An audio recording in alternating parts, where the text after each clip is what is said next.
안녕하십니까. 고려대학교 정보부대학원 이관희 박사입니다. 오늘은 디지털 데이터 수집 기술 세 번째 시간 들어가도록 하겠습니다. 오늘 설명드릴 내용은 인베디드 시스템에서 이제 데이터를 수집하는 것을 설명을 드릴 예정이고요.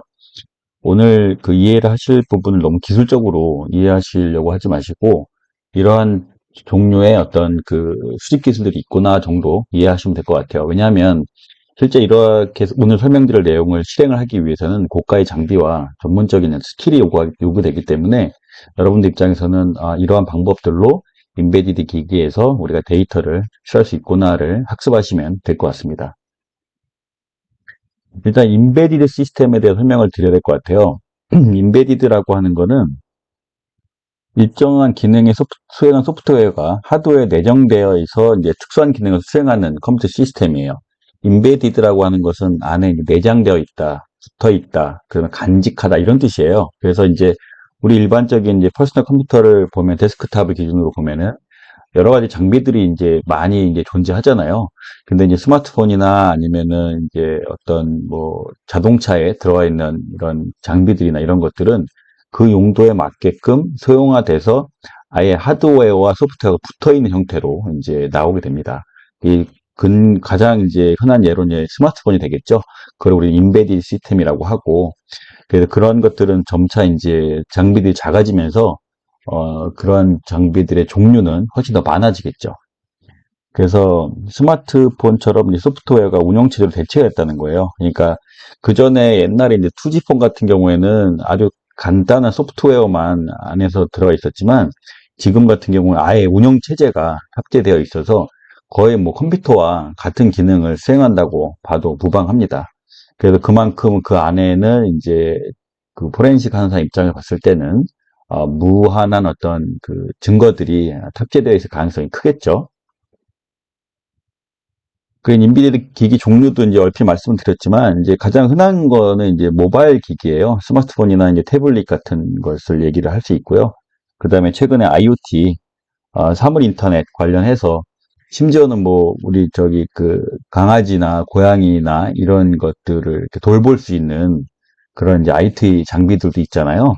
그런 것들도 그렇고 특히 이제 AI 스피커나 이제 피트니스 트래커나 스마트 전구들 이런 것들도 다 IoT 기기이고 여기도 다 대부분 인베디드 기기에 예시에 해당합니다.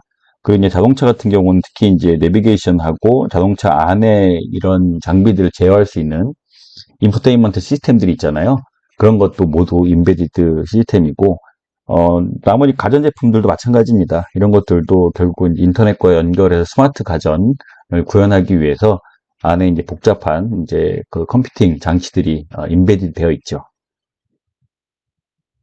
그게 이제 입출력 방식의 종류에 대해서 여러분이 좀 이해를 하실 필요가 있습니다. 왜냐하면 저희가 이제 데이터를 뽑아낼 때 이러한 어떤 그 방식들, 그러니까 포렌식을 하기 위해서 만들어 놓은 입출력 그 장치들이 아니고요. 인베디드 기기를 이제 설계를 하고 그다음에 점검을 하기 위해서 어떤 통신 포트들을 만들어 놨는데 그런 친구들을 이용해서 저희가 데이터를 수집할 수 있다 이겁니다. 일단 UART 같은 경우는 뭐냐면 말은 어렵게 되어 있어요. 비동기 시리얼 통신이다. 이거는 이제 간단하게 말씀을 드리면 이제 그 병렬적으로 이렇게 처리되는 데이터 있잖아요. 한마디로 말해서 1, 2, 3, 4, 5, 6, 7 이렇게 순서대로 말하는 거는 직렬적인 방식이고 병렬적인 거는 1, 2, 3, 4, 5, 6, 7 한 번에 보여주는 겁니다. 근데 그런 식으로 작업을 하는데 통신을 하는 방식들 중에 직렬 통신을 할 때가 있어요. 그러니까 1, 2, 3, 4, 5, 6, 7, 8이라고 하는 숫자를 한 번에 보여주는 게 아니라 1번 보내고 2번 보내고 이런 식으로 하나씩 보내주는 걸 직렬이라고 말씀을 드릴 수 있는데 병렬 방식으로 던져준 거를 UART라고 하는 이것도 하드웨어예요. UART라고 하는 하드웨어가 이제 통신을 할 때 직렬로 변경해서 보내주는 친구입니다. 그 얘는 이제 통신을 위해서 마련된 하드웨어라고 이해하시면 될 것 같고요. JTAG은 말하는 것처럼 조인트 테스트 액션 그룹이라고 해서 일종의 이거는 표준입니다. 예를 들어서 이제 우리가 이제 PCB라고 해서 이제 이렇게 녹색으로 된 판이 있잖아요. 근데 그게 집적도가 워낙 높아지니까 옛날에는 이제 선을 하고 납땜을 하고 하면은 이제 테스트기로 이렇게 붙여서 이렇게 봤어요. 뭐 전기가 잘 흐르는지 납땜은 잘 되어 있는지. 근데 이제 그 PCB가 워낙 집적도가 이렇게 높아지고 심지어는 막 겹겹이 되어 있는 경우가 있어서 이거를 우리가 테스트를 할 때 뭐 이게 납땜하는 기기 갖고 이렇게 테스트기를 할 수가 없습니다. 그래서 그걸 테스트하기 위해서 디지털 회로를 그 디버깅하고 테스트할 수 있게끔 어떻게 보면 이제 그 출구, 입출구 통로를 만들어 놓은 거예요. 그걸 우리는 JTAG이라고 합니다. 여러분 이걸 이해하시면 될 것 같고요. USB는 여러분들이 뭐 이제 다 알고 계시는 부분이니까요. 그래서 결국은 아까 말씀드린 것처럼 입출력 방식을 활용하게 되면 이제 이거를 활용해서 이제 데이터 획득을 할 수 있다. 이런 말씀을 드리고 싶은 거고요. 뭐 자세하게 설명을 드릴 겁니다. 그 중에서 이제 스마트폰이 여러분이 가장 관심이 많잖아요. 스마트폰에서 데이터 수집하는 방법인데 스마트폰에서 수집하는 방법을 일단 물리적인 방법과 그리고 논리적인 방법이 이렇게 나눌 수가 있어요. 일단 논리적인 것부터 한번 볼게요. 이게 루팅이라고 해서 지금은 새로 나오는 스마트폰에는 루팅이라고 하는 거는 일종의 관리자 권한. 그러니까 스마트폰을 만들 때 보안을 이렇게 그 보안성을 이렇게 높이기 위해서 스마트폰의 관리자 권한을 빼고 이제 판매를 하게 되는데 이거를 이제 버그가 있는 경우 일종의 취약점이 있는 경우에 그거를 루팅을 해가지고 관리자 권한을 획득해요.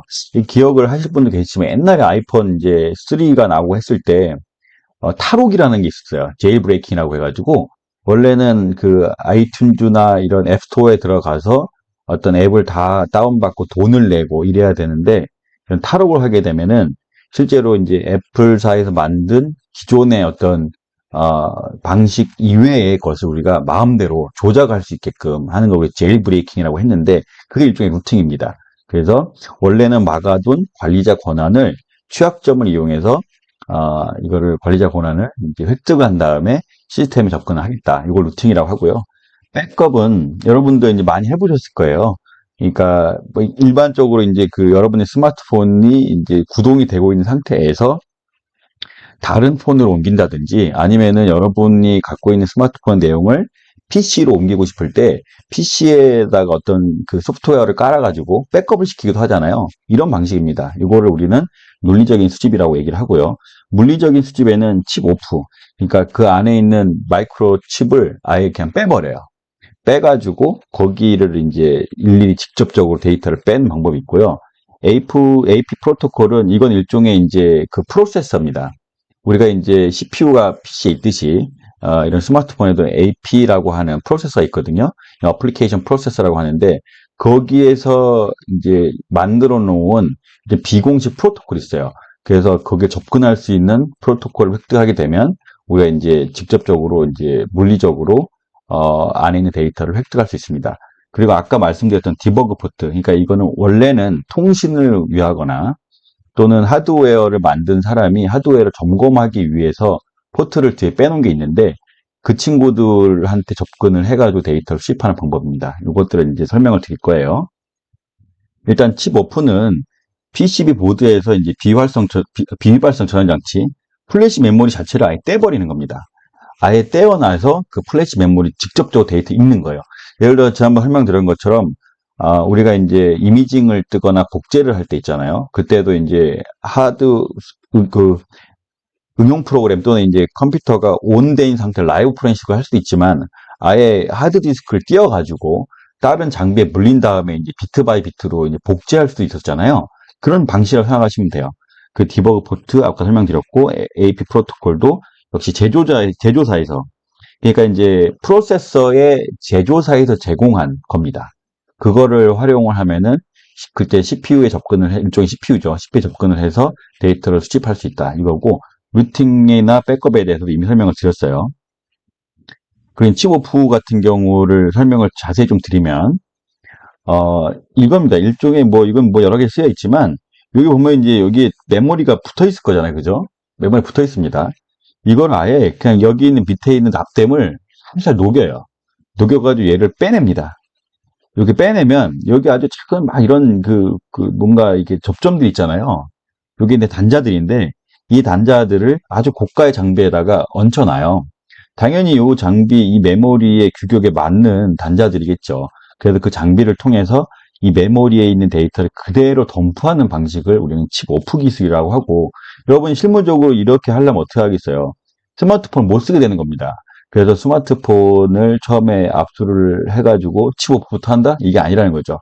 요거는 거의 이제 핸드폰, 옛날에 이제 투지폰 같은 건 더욱 그렇고요.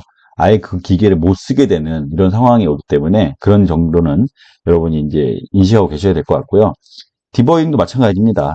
이것도 이제 유아트나 JTAG 마찬가지지만 JTAG 화면인데 옛날에 있는 이제 삼성 갤럭시 S4 같은 경우에는 여기에 이 PC판이죠, 이게. 이 PC판이죠.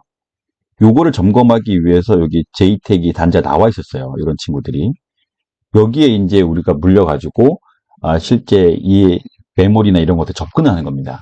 근데 이제 최근에는 얘네들이 옛날 거 기종이어서 이렇게 됐는데, 최근에는 이 JTAG가 아예 띄워버리고 출시가 되기 때문에, 요즘에서는 쉽지 않겠죠. 다만 이제 일반 인베디드 기기 있잖아요. 스마트폰이 아니라 이제 다른 이제 뭐 하드웨어 장치라든지 그 자동차, 그다음에 IoT 장비 이런 것들은 충분히 JTAG을 통해서 자료를 획득할 수 있습니다.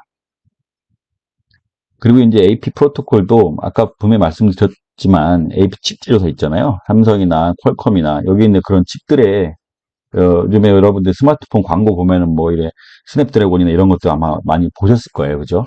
거기서 이제 제공을 합니다.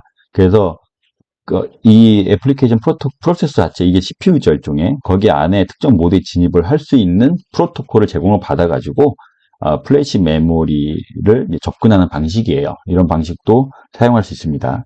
그리고 루팅 같은 경우도 말씀을 드렸지만, 아까는 이제 아이폰 같은 경우에 제이브레이킹 같은 거 여러분 많이 들어보셨을 거예요. 이거 한번 해보신 분들은 신디아라고 하는, 이건 일종의 이제 앱스토어가 아니라 제이브레이킹이 된 상태에서의 어떤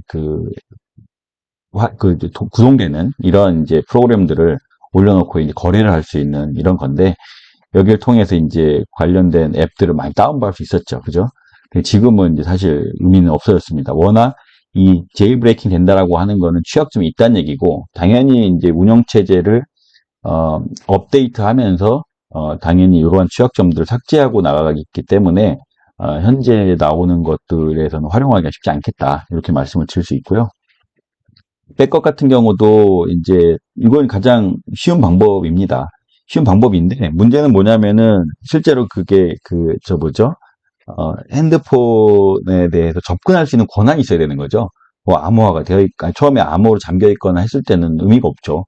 백업을 한다는 거는 그 핸드폰, 스마트폰에 들어가서 거기에 있는 운영체제의 기능을 통해서 가는 거기 때문에, 아까 얘기한 것처럼 이제 칩오프나 JTAG나 이게 물리적으로 하드웨어 단에서 데이터를 수집하는 방법이 아니기 때문에, 요거는 이제 그 스마트폰에 대한 접근 권한을 우리가 획득했을 때의 경우입니다. 그리고 다만 이런 경우에는 또 역시 백업 프로그램이나 애초에 이 그 소프트웨어를, 백업 소프트웨어를 만든 데서 예정되어 있는 데이터는 갖고 오죠. 그래서 뭐 삭제되어 있는 거 복구한다든지 우리가 그 밑단에 있는 데이터를 확인할 때는 이거는 의미가 없습니다. 그래서 이런 것들은 일반적으로 뭐 정상적으로 압수한 거에서 정상적으로 암호를 제공받고 거기에 있는 것들을 스마트폰에 그대로 분석하는 것이 아니라, 예를 들어서 이제 도찰하는 사람도 있잖아요. 그런 것에 대한 증거를 확보할 때는 그 권한을 그대로 갖고 와서 이제 사진이나 동영상 같은 거 있잖아요. 그런 것들을 이제 백업받는 이런 데 이제 활용을 할 수 있을 것 같습니다. 아이튠즈 같은 경우도 여러분 이것도 많이 해보셨을 거예요. 아이폰 트윈즈 같은 걸 통해서 백업을 하고 그 백업을 한 거를 다시 열어보려고 하면 또다시 특정 프로그램이 있어야겠죠. 그죠? 백업을 해도 역시 거기에서 암호화가 되어 있거나 또는 그 아이튠즈와 같이 예정돼서 그런 거를 해석해낼 수 있는 것이 없으면 뭐 아무 의미가 없습니다. 그리고 특히 이제 한 가지 또 주의할 점이 뭐냐면, 마지막으로 데이터가 스마트폰에서 애초에 암호화돼서 저장이 되잖아요. 그러면은 이제 그 물리적인 방식으로 인해 가지고 우리가 그 데이터를 수집을 했다 하더라도 애초에 암호화돼서 저장이 된 경우에는 복구할 수 없죠. 그래서 그러한 경우에는 결국은 백업이나 이런 걸 활용을 해서 할 수밖에 없고 쉽지가 않다라는 겁니다. 그래서 점차 암호화 기술이 발전하면서 이거는 점점 어려워지고 있다는 걸 여러분 인식하셔야 될 것 같고, 다만 이게 이제 필요가 없는 기술이 아니라 이거 이외에도 우리는 정말 많은 인베디드 기기가 있다는 거예요. 그런 인베디드 기기를 통해서 우리가 그 어떤 데이터를 수집할 수 있는 방법이 있기 때문에 인베디드 관련된 수집 기술은 반드시 여러분들이 학습을 하고 인식을 하시는 게 좋을 것 같습니다. 여기까지가 일단 이제 간단하게나마 인베디드 기기에서 데이터를 수집할 수 있는 방법론에 대해서 설명을 드렸습니다. 감사합니다.